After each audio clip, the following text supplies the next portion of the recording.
6 जन समिति सभ्य एवं सहयोगी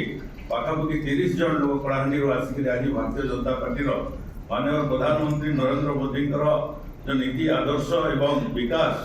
रे अनुप्राणित होकर आज आसिक जो भाव भारतीय जनता पार्टी योगदान कर योगदान कर समस्त कार्यकर्ता ब्लॉक चेयरमैन समिति सभ्य श्रद्धा तथा जिते जॉइन कर समस्त को भारतीय जनता पार्टी तरफ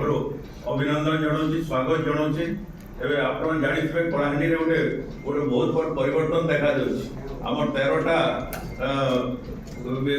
चेयरमैन 13टा ब्लॉक भितर 10 जन भारतीय जनता पार्टी अलरेडी आसिक योगदान कर गोटे जो भाव गोटे भारतीय जनता पार्टी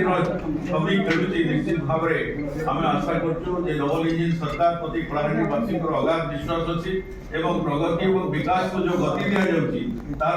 भरोसा अच्छी तेणुक आज समस्ते भारतीय जनता पार्टी नेतृत्व राज्य नेतृत्व माननीय मुख्यमंत्री मोहन माझी नेतृत्व शासन पद्धति प्रणाली को देखिए आज समस्ते शासन लोक सरकार अंशविशेष हाँपी चाहते तेणुक समस्त धन्यवाद देवी आपण आसिक आज कार्यक्रम में सहयोग कर